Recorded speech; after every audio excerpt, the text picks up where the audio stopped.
scrimmage game as the NBA season restarts here in Orlando, Florida. George with 3 seconds left. George pulls it up, 30-footer at the buzzer. He got it to go. PG-13 is rated R. Ladies and gentlemen, the debut of Bol Bol. He doesn't have a lot of experience, Bol Bol, but boy, he is a skilled player as well. That's his game. Wow. He can clearly do a lot on a basketball court. Take it up to the top floor, young men, and deliver.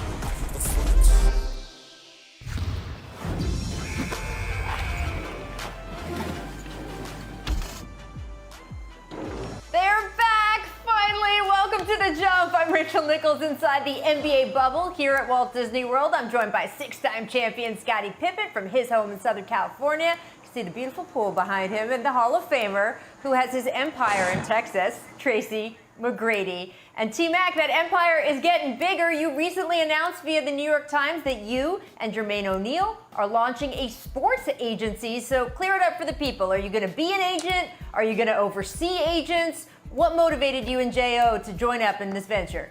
Well, I watched the show the other day when you guys were announcing this new venture for us. I am not going to be an agent. I am the owner of the agency and an advisor with the agency. And I just think, 78, 80% of the kids that are in our league look just like me. I want to be able to give them the information they need, who are, two better people to give them that information to help them with their journey that they're about to get into. And we just want to assist. We think it's our calling and it's necessary. T-Mac, I think that's great what you and J.O. are doing. It's a great platform. Congratulations to you guys, and nothing but the best. Appreciate it. We know you got some boys, so hey. Yes, they'll be coming your way. I love it. It's already happening. Mac, I think I see you with the younger players all the time when we're out and about at games. Nobody could have a better mentor. I think a lot of players out there are about to get very lucky to have you and Jermaine in their corner. I'm really looking forward to it. All right, I still got you in my corner at the moment, so I'm going to keep you for the next half hour, and I want to turn your attention to the real-life basketball that was played yesterday. The Clippers made their exhibition debut against the Magic. They didn't have 4 of their key players in their lineup, but Lou Will led the way with 22 points. Paul George added 18. Kawhi scored 9. So, Tracy, Caesars Sportsbook considers the Lakers, Bucks, and Clippers all to be sort of tied as the favorites to win it all. What about you? Which team do you trust the most at this point? Well, this is a different question. My answer to win it all, I'm sticking with the Clippers. That was my preseason pick. Mm-hmm. Even in this bubble, I'm picking the Clippers to win it all. Who do I trust? I trust the Bucks. And the reason I trust the Bucks is because if you look at the Lakers are having Avery Bradley. Dwight Howard wasn't 100% in. They added J.R. Smith and they have Dion Waiters. So there's some uncertainty there with the Lakers. You still have the best player in LeBron James. Then you go to the Clippers. You don't have Montrezl Harrell. You don't have Patrick Beverley. He had to leave for some personal reasons. So they are dealing with some things. And then you go over to the Bucks. The only person they are missing is Pat Connaughton. Bledsoe, I think, tested positive, but he's at the bubble, so we don't have to worry about him anymore. Yeah. Giannis, negative now that after being positive. He's negative now. He's negative now. Giannis is on a mission still. These guys are motivated. They're not dealing with any distractions other than what every other team is dealing with down in the bubble. And with Giannis draining these threes the way he was shooting them, I am confident that they could get to the finals. Now, winning it, I don't know. I got the Clippers. Rachel, I'm going to have to put all my trust in the Lakers. Okay. At the beginning of the season, I was really focused on the Clippers, thinking that they had all the momentum. But I think with some of the issues that we've been hearing coming out of the bubble, I see that LeBron James' leadership, his ability to manage players is going to be a winning way here. And I think as you watch his Laker team, because he's the most dominant player in our game right now. In terms of having no Kevin Durant in the game, LeBron James is the most dominant player, and I think he's that X factor that can really lead his team through a championship, through his leadership and through his athleticism. But obviously he has Anthony Davis on his team as well. Yeah, for sure. And it's going to be so interesting because there's factors that are going to change right throughout the time here. I just talked about how the Clippers are missing 4 key guys. So I think you guys are giving your picks right now. We're going to check back with you in a week or two. It might be different. We'll check back in another month. It might be different, not because you guys are wishy-washy or changing your minds, but like never before in the NBA, conditions can change like that depending on what's going on with this virus, both inside and we've seen outside the bubble with guys' families. And so we'll just have to keep asking and keep seeing and keep watching. And That's right. Thankfully, there's actual real basketball to watch. We'll talk about more of it in a minute. Everyone stick with us. Coming up, the Nuggets starting lineup last night. We're going to talk about this because they were so tall, gentlemen, so very tall. Nikola Jokic started at the point. We'll talk about whether their tall ball strategy is something, nothing, or everything. First, though, we are just 7 days away from the official resumption of the NBA season. So to get you pumped for the return of basketball, we're counting down the top plays of the season. 7 days away, so here's number 7. Ingles will inbound. 1.6 seconds left. Down by 2. Ingles holding. Fakes the pass. Finds Bogdanovich. Contested 3. Bojan Bogdanovich! Bojan Bogdanovich! Say it again! Bojan Bogdanovich! Holy cow! Straight away 3 from 30 feet. Contested by 2 to... The Jump is brought to you by Shark Fest. Continues tonight at 8 p.m. on National Geographic. And how about for Denver? They have 8 players available. So Nikola Jokic, who is an all-NBA first-team center, he's playing guard right now. Jeremy Grant, Bol, seeing his first action. Here is Jokic, and he was a center, but he's lost those 40 pounds, so maybe that's why he's playing point. Boy, Shabazz had himself underneath the basket. Did a nice job getting back, but a little undersized. Welcome back to The Jump. So great to have live basketball back yesterday. And as you saw, guys, the Nuggets kept things interesting by rolling out a pretty crazy tall ball lineup. So we thought today would be a great time to bring back one of our favorite games here at The Jump. Something, nothing, or everything. And we got the debut of rookie Bol and Nikola Jokic starting at point guard with the Nuggets. It was just a scrimmage, but according to Elias, no 7-footer has ever started at guard in a regular season or playoff game. The smallest man on the floor last night, gentlemen, was 6'7" Paul Millsap. So Tracy, was the Nuggets going BIG something, nothing, or everything? This is something. To have Nikola Jokic as your point guard at 7 foot, who's a very skilled big man in our league that can pass, he could a great facilitator, has a great feel for the game. Good luck with matching your point guard up against that guy. I mean, what they are going to do is control every rebound that comes off the board. They lack shooting, but the athleticism and the size, I mean, they could do some damage to a team. I don't know if that can work long term, but short term, I like it. I'm very intrigued by that lineup.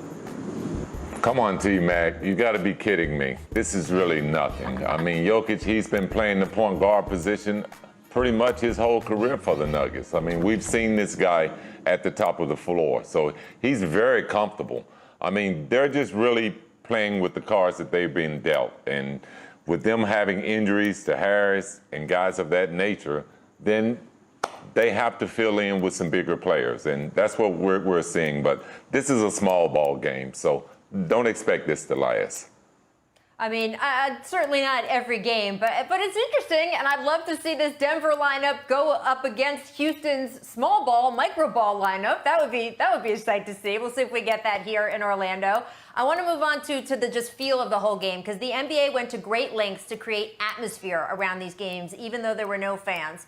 But I wanted to check in on how the players felt about it. Here's Lou Williams from the Clippers after his first scrimmage. once you're inside the lines, bro. Once the game started and I was watching the guys play for the first 6 minutes, I thought it was cool that when somebody scored, they had their own graphic on the screen.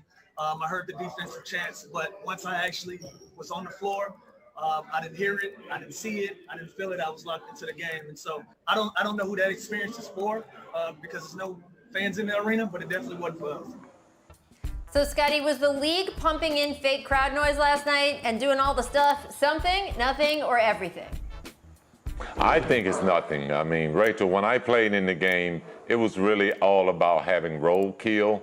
And when you're on the road, you don't really hear the crowd. I mean, especially when you're going there and you're trying to win a game. So I think, like Lou said, that the noise is kind of blocked out, and especially when there's no interaction going on. And I think that's what players are used to seeing, maybe a little distraction from interaction. But I don't think that the noise really plays a role here. I think it's something. I was a player. I fed off of the crowd.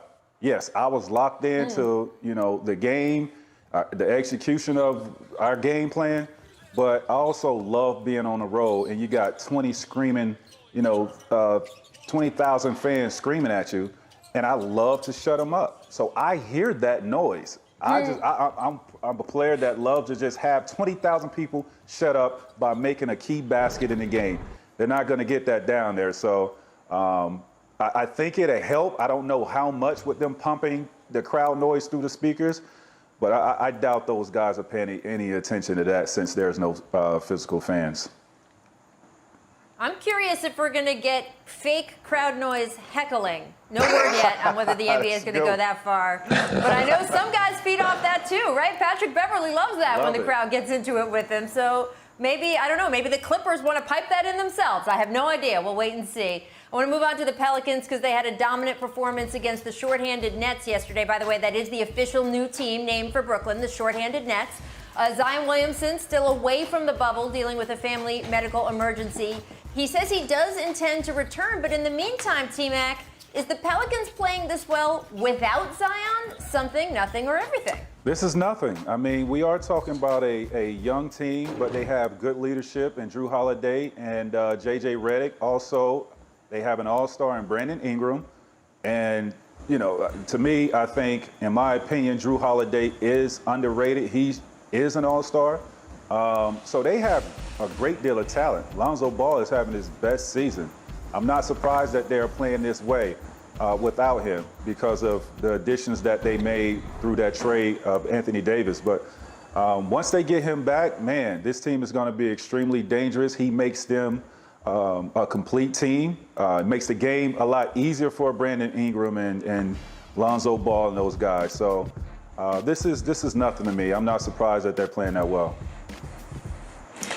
Well, Tracy, this is everything because they're doing this without Zion. So that means that when Zion gets back, we have another competitive team out on the West Coast. So this team has been playing great basketball all season without Zion, and we've been waiting on his arrival, and we got a bit of a taste of it just to see how this team moved sort of closer to the playoff with Zion's joining this team. So I think it's everything to see these guys. But we didn't know how Zion was going to be in the NBA. I mean, he didn't start the season off with the Pelicans, so we didn't know. We didn't have anything to go off but what he did in college. So I don't know why this is everything. We didn't know what he was going to bring to the game. Yeah, we assumed that he was going to be great because of his potential, but we didn't know. Well, I think this is everything just because they are unpredictable, and not too many teams have got a chance to see Zion Williams yet. That's certainly true. That there's not a ton of film on him yet, only 19 games. We get to see, cross our fingers, that everyone in his family ends up being okay and that he is able to come back and rejoin us down here in Orlando. All right, everyone stay with us because coming up, we're going to talk about whether James Harden is the best scorer since MJ. The numbers say yes, but do Scottie and T-Mac agree? Stick around to find out. First, though, here's what The Jump recommends for today. Jackie McMullen interviewed members of the '99 Spurs lockout title team. Remember how Phil Jackson infamous... We got footers. 3 7-footers and baby cold tubs. Disney is a magical place. It's magic, baby! But it's not just fun and games. We have real basketball. The Spurs and Bucks tipped off at the top of the hour here. And as we check in on the action, you have Giannis, you got DeMar DeRozan with the floater. Check out Giannis on the break with the finish, getting his first points on the game. Now, a little later, we had Giannis trying out his Euro step. You get a dunk, but they call him for the offensive foul. I agree with Giannis here. I'm not crazy about that call. Tracy, you said earlier in the show you trust the Bucks the most of anyone here, but there's concerns about every team. What is your biggest concern about Milwaukee as we watch them in their first action here? Well, my concern is you got to start with the best player, and that's Giannis. And as great as he is, he's still inconsistent with knocking down an outside jumper. He's surrounded by guys that can make outside shots, but I think when it all comes down to winning big games and advancing in the playoffs and trying to make that finals run, Giannis is going to have to be consistently taking those shots from the outside and knocking them down. All right, well, we will listen. We will see. Scottie, do you have any concerns about the Bucks? No. It's crunch time here on the jump, according to ESPN would be stats just really and info. shooting the basketball from the outside. Oh, got it. All right, well, I'm going to get you this Harden thing here. According to ESPN stats and info, James Harden can score 0 points, 0, on the 8 remaining regular season games and would still average more than 30 points this season. Harden set to become the first player since Michael Jordan to average 30 in 3 straight seasons. So, Scottie, now I will ask you, are you impressed with that stat? I am impressed to some degree. I mean, anytime. Or to ask if he was a washed king, but yeah. Kudos to you. But, winning basketball is what it is about me. And for Michael Jordan to be able to do it and win championships, I think that's what separates his greatness from other players, because when you're the leading scorer in this league, and T-Mac can tell you, teams are coming at you night in and night out, trying to knock you off. So, as I said, that's a huge accomplishment itself, but I want to see some titles chasing that. I want to see some finals opportunities. Yeah, no, I'm impressed. I mean, to put up those type of numbers, your ability, the condition you have to be in, the focus every night. This guy is going out every single night, putting up numbers for his team to put them in the best position to make that run. So I'm impressed by this. I mean, 30 points a night for 3 straight years, that's tough to do. It is. And look, we're going to see James Harden rested for 4 months going into these playoffs. So maybe, Scottie, you'll get some of that playoff success that you're looking for. I just want to get you guys at the buzzer here because LeBron just tweeted, just waking back up from my pregame nap to see about the Washington football team. Rolling on the floor laughing. Is that real? No way. Oh man, they had a thorough, intense, long board meeting about that one, huh? Now, DC area native Kevin Durant responded with a gif of Anthony Mackie we cannot show you on this family program, but LeBron responded to him with saying to KD, yo, I was going to check on you, but figured you didn't want to be bothered at the moment. Tracy, do you agree with Bron and KD that this is a troubling development for Washington? It really is. I mean, you got fans that are going to purchase, merchandise with this name only to have it change sometime down the line and they have to purchase something else. So it's a little bizarre on the name. Scottie, you can't like this. I don't care what